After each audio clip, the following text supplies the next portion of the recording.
Duh, yang namanya bulan Ramadan tentu yang paling ditunggu-tunggu saatnya berbuka. Apalagi saat ini rasanya di kanan kiri jalan makin ramai dengan para penjual takjil berbuka Ramadan yang begitu berwarna-warni. Nah, karena begitu banyaknya makanya berlomba-lomba untuk bisa mengambil hati konsumen. Salah satunya biasanya dengan warna yang ngejreng, dengan tampilan yang mencolok. Tapi kita mau tanya, gimana sih pengawasan untuk makanan-makanan terutama di saat mau berbuka puasa ini dari BB POM sendiri? Bersama saya sudah ada Ibu Eti, kita akan menanyakan dan mengkonfirmasi langsung. Jadi jangan buru-buru menyimpulkan, kita konfirmasi dulu. Ibu Eti, ini kan bener ya Bu ya, kalau lagi jam-jam berbuka puasa, itu mulai dari makanan, es-es yang berwarna-warni, dan berbagai makanan yang ditampilkan itu kan mencolok sekali.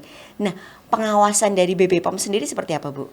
Ya, memang saat ini nih tahun euforia berbuka puasa Bener. ya, karena pandemi sudah dicabut, jadi semuanya seperti los Bener begitu. sekali, Bu. Ya, kita rutin melakukan pengawasan terhadap makanan jajanan buka puasa dari tahun ke tahun, meskipun kemarin selama pandemi pun kita tetap turun.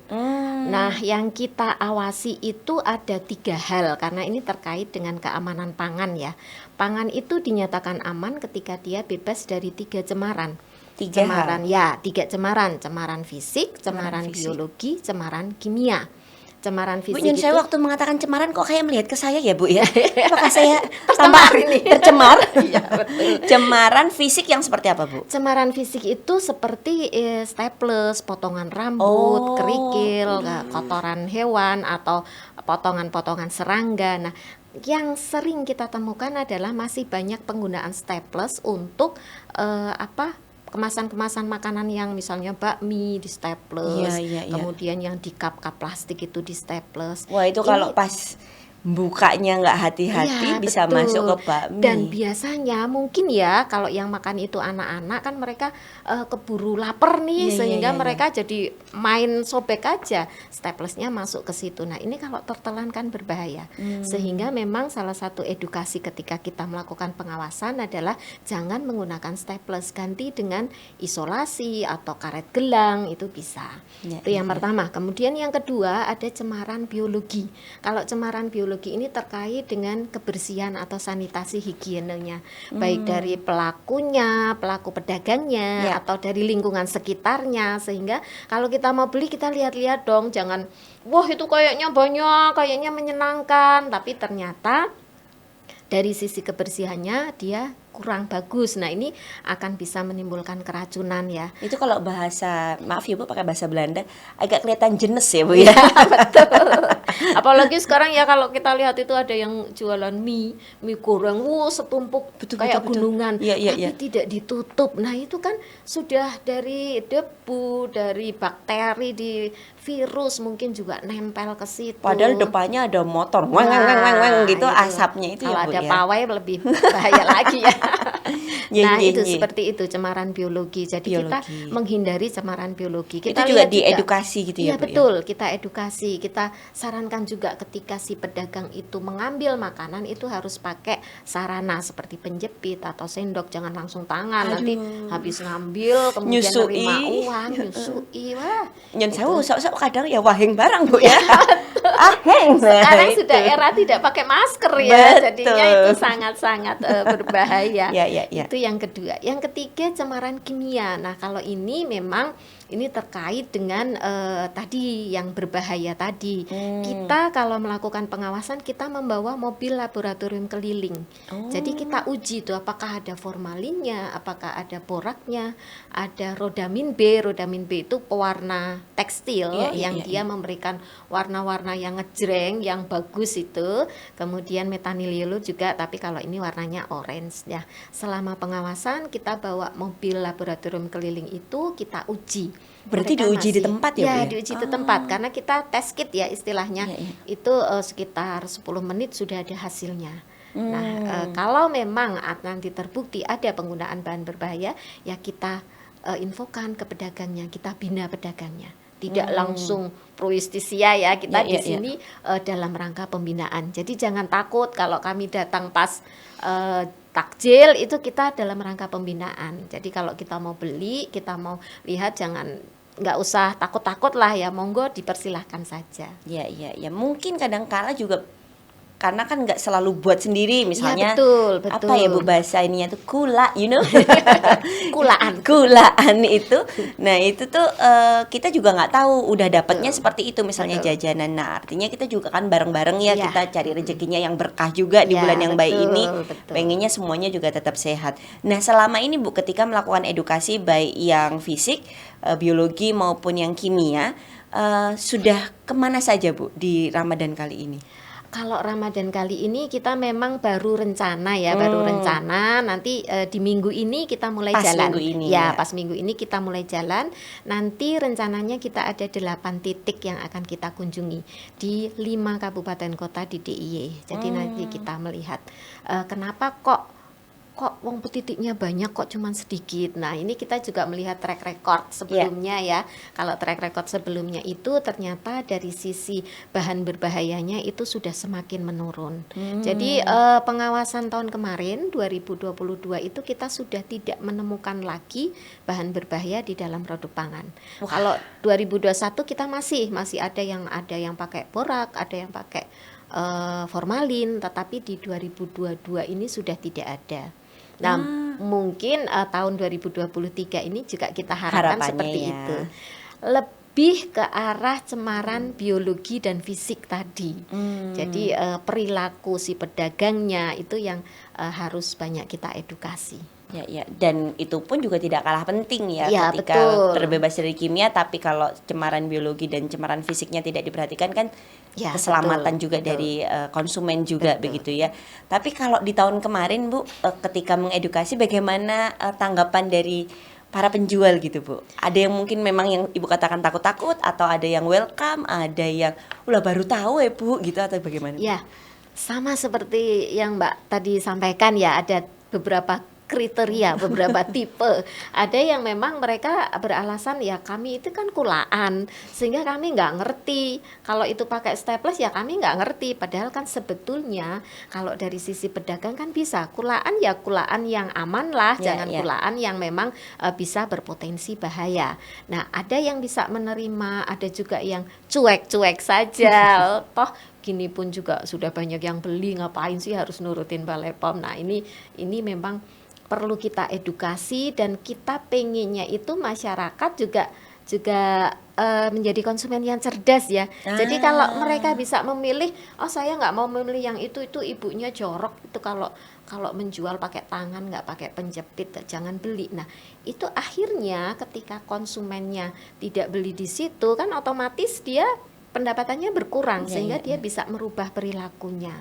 Nah, karena kalau dari sisi kami, dari sisi pengawas itu tidak bisa keras gitu. Oh, kalau enggak boleh jualan. Oh, itu enggak bisa. Ini menyangkut hajat hidup orang ya.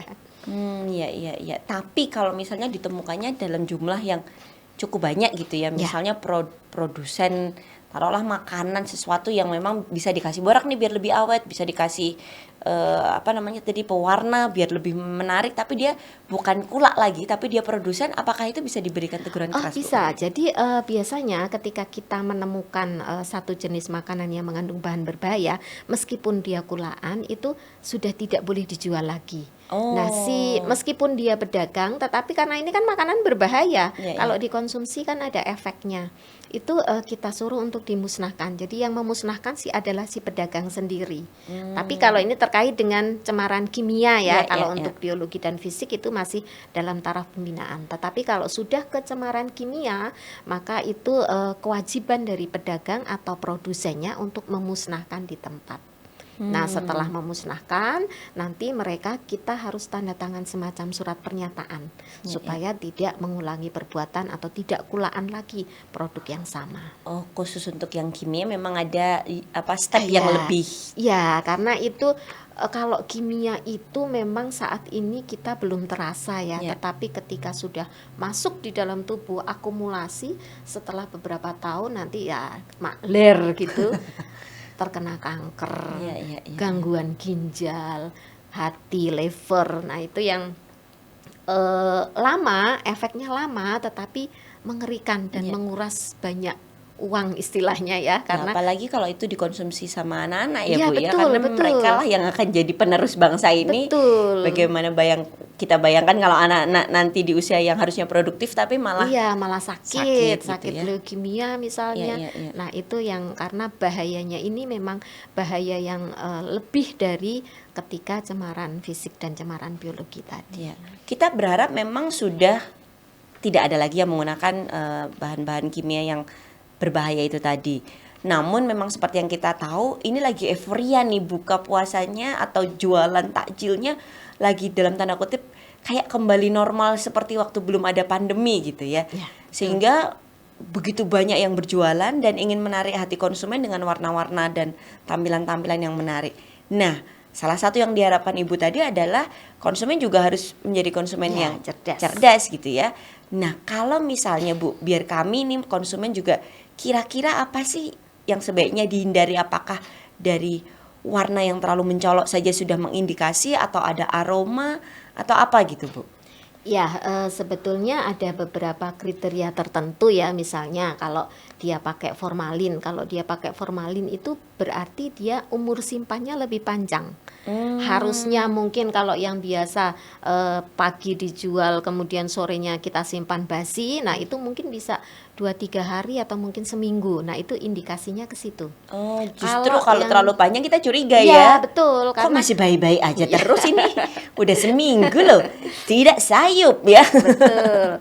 Kalau yang borak itu biasanya kenyal atau kalau kita makan itu rasanya getir di tenggorokan. Oh, Itu, agak nyisa pahit ya, gitu ya Bu ya. sisa pahit gitu. Itu kalau yang indranya bagus ya. Tetapi kalau indra perasanya udah Indra jelek keenam yang dipakai ya Bu ya. Indra keenam. Nah, itu untuk borak. Terus kalau untuk pewarna itu biasanya warna-warna tertentu, memang tidak semua warna. Biasanya kalau untuk rodamin B itu warnanya merah muda.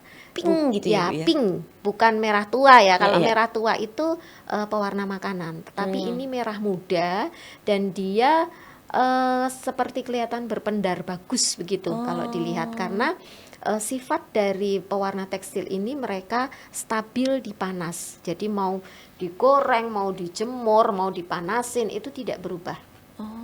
Tetapi kalau pewarna makanan tidak stabil dengan panas. Jadi kalau dipanaskan dia akan lama-lama luntur, lama-lama kusem. Jadi kadang-kadang kalau kerupuk itu juga lamanya warnanya itu jadi apa ya namanya, lecek gitu Iya, ya. iya, Tapi iya, yang iya. lecek itu malah yang aman. Jadi jangan terpukau oleh pendar warna ya, yang pendar warna yang bagus bagus gitu sekali. ya. Itu justru kita lebih baik berhati-hati. Ya, Belum tentu betul. semuanya, tapi lebih baik berhati-hati Ya. begitu ya. Oh, warna biasanya pink atau apa, dan ada warna lain nggak Bu? Pink itu yang terutama. Terus dengan kalau methanol yellow itu warna orange. Oh, Orange yang menyala juga. iya iya Nah, iya. itu lebih karena memang tidak semua bahan berbahaya digunakan, tetapi yang umum penyalahgunaan itu adalah di rodamin dan methanol yellow tadi. Rodamin efeknya ke merah muda atau pink, kalau methanol yellow efeknya ke orange. Iya, iya. Jadi ini menjadi apa ya, tolak ukur kita ketika nanti memilih, juga sebaiknya memilih dengan hati-hati, lebih bijaksana juga gitu ya. Apalagi kalau itu nanti dikonsumsi oleh satu keluarga begitu ya Bu ya. Tadi ada kenyal yang terlalu kenyal, Ya. kemudian ada yang disimpan lama kok awet sekali, Ya, yang betul. padahal biasanya harusnya udah basi nih ya. gitu. Kemudian yang berikutnya adalah ada sisa rasa ya Bu ya, Ya, sisa rasa yang rasa getir, yang nggak biasa. Bahkan kalau kita terlalu banyak mungkin pengawet atau apa tuh, Betul. kalau ini kayak jadi apa ya, mau radang itu loh Bu rasanya itu. Ya, kalau itu lebih efek ke pemanis buatan ya, kalau sampai ke radang, karena tidak semua orang itu tahan dengan pemanis buatan. Ada banyak orang yang alergi, tetapi mereka tidak sadar kalau saya ini alergi, sehingga ketika minum minuman manis, sekarang juga banyak sekali minuman-minuman dijual ya, kita nggak tahu apakah itu pakai pemanis buatan atau pakai gula asli. Nah, saat diminum kemudian menyisakan rasa getir atau mungkin sehari kemudian radang, nah itu kemungkinan besar ada pemanis buatannya. Ya, ya, ya. Baik. Nah, setelah Lebaran itu kan kita juga bersiap-siap, berhati-hati dengan parcel-parcel yang nanti akan kita kirim di kerabat kita di Idul Fitri gitu ya Bu ya. Nah kalau untuk parcel sendiri kan sekarang juga macam-macam kemasan, bentuk dan yang ditawarkan begitu, mau dari yang dijual langsung, media sosial dan lain sebagainya begitu. Nah apakah juga ada pengawasan Ibu untuk parcel ini? Ya, kita selain pengawasan takjil, kita juga melakukan pengawasan di sarana distribusi. Kalau ini sudah dimulai sejak sebelum puasa kemarin. Jadi kita setiap hari kita turun ke terutama toko, retail, kemudian ke distributor. Setiap hari Bu? Setiap hari. Kita turun setiap hari karena kita ada catchment area kita 5 kabupaten kota ya. Jadi kita setiap hari itu diratain ini biar semuanya merasakan. Nah, ini kita melakukan pengawasan. Nah, kalau mereka membuat parcel itu sudah kita wanti-wanti supaya mereka mencantumkan identitas si pembuat parcel tersebut. Sehingga ketika nanti diterima oleh konsumen ternyata ada sesuatu hal, si konsumen ini bisa komplain ke si pembuat parcel. Langsung begitu langsung, ya? Langsung. Kebanyakan kan ada beberapa yang parcel ya hanya sekedar parcel saja, tidak ada identitasnya. Nah, itu akan menyulitkan bagi si konsumen, sehingga kita keliling itu kita juga edukasi ke pembuat parcel supaya dilengkapi dengan identitas si pembuat parcel tersebut.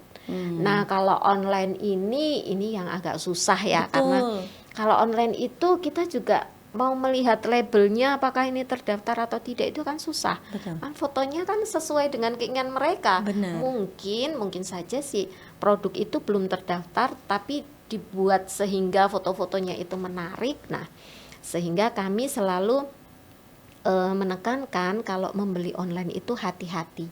Pastikan yang dijual itu memang benar-benar sudah terdaftar. Lagi-lagi konsumen juga punya peran Ya, yang besar di sini betul. ya, untuk memilih, karena kita Betul. punya punya kemenangannya itu di memilihnya itu ya, Ya, kita menang betul. milih begitu. Ya. Jadi kayak misalnya tadi penjual yang mana yang bersih, mana yang enggak, kita pilih yang mana Ya. gitu ya Bu ya. Mana yang terlihat sehat, mana yang enggak, kita pilih yang mana, yang ada klipnya atau yang tanpa klip, kita Ya. yang bisa memilih begitu ya. Karena memang tidak semua itu terus bahaya itu kita terima, tidak, tetapi tanda kutip bahwa itu berpotensi. Ketika kita tidak hati-hati atau mungkin kondisi kita sedang tidak fit, Ya. sehingga yang tadinya potensi itu menjadi bahaya betulan. Nah, oleh karena itu sebaiknya yang potensi-potensi ini kita hindarilah, Ya. supaya kita tetap aman, Iya, iya, iya. bisa nanti berlebaran bersama ya. Itu ujung-ujungnya di Iya, situ ya, betul. bahwa silaturahmi dalam kondisi yang baik dan Betul. sehat semuanya. Karena memang inilah yang kita hadapi begitu ya Bu. Ya. Kalau untuk konsumen sendiri Bu, tadi apalagi yang mungkin BPOM ingin sarankan sehingga kita ini menjadi konsumen-konsumen yang pintar, yang cerdas begitu. Ya, karena sekarang ini sudah banyak sekali penjual-penjual makanan ya, ini merupakan memang fenomena di menjelang Idul Fitri itu semua stok dikeluarkan. Jadi produsen-produsen itu mengeluarkan semua produknya saat Idul Fitri. Nah, oleh karena itu kita sarankan agar konsumen ini membeli sesuai dengan kebutuhan. Meskipun ini banyak sekali iming-iming ya, diskon lah, kemudian apa ada hadiahnya, itu kita jangan mudah terpancing, karena kadang-kadang bisa saja karena itu dibuat secara massal. Kadang-kadang produsen ini juga produsen yang dadakan, jadi tidak setiap hari mereka bikin, tetapi dadakan hanya di hari raya. Oleh karena itu hati-hati, kita membeli sesuai dengan kebutuhan, jangan karena keinginan. Kemudian yang kedua, kita harus melihat label dengan benar ya. Karena di label itu semua informasi akan kita peroleh. Termasuk juga izin edarnya tadi.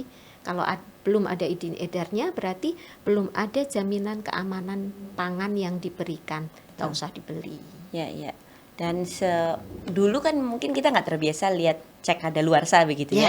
Kemudian sudah menjadi biasa. Ya. Begitu pula untuk label itu akhirnya juga bisa kalau kita membiasakan, Ya, betul ya.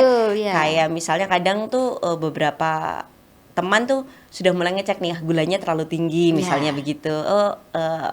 ada keterangan, ada pewarna makanan, oh berarti masih aman dan lain Ya. sebagainya. Tapi itu memang habit yang memang harus dibangun ya Bu memang ya. harus dibangun. Sekarang juga dari Badan POM sudah mewajibkan semua produsen itu mencantumkan yang namanya informasi nilai gizi. Nah, dari informasi nilai gizi itu kita bisa lihat, oh berarti kalau saya makan ini lemak yang saya asup itu sekian persen Ya. dari kebutuhan yang harus saya penuhi dalam waktu 1 hari itu.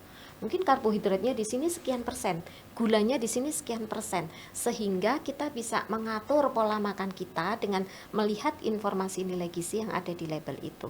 Sekarang banyak ya orang obesitas ya. Kalau Betul. zaman dulu itu, kalau saya lihat foto-foto zaman bapak saya dulu, nggak ada orang yang gemuk loh. Iya kan. Sekarang gemuk itu di mana-mana ya. Iya betul Bu. Tapi itu jadi penting ya untuk Ya. memberikan label nilai Informasi nilai gizi. Ya. Kalau misalnya ada yang belum menuliskan label itu, biasanya apa yang dilakukan BP POM? Kita ada yang namanya pengawasan label dan iklan pangan. Nah, biasanya kita beli itu beberapa produk pangan yang beredar.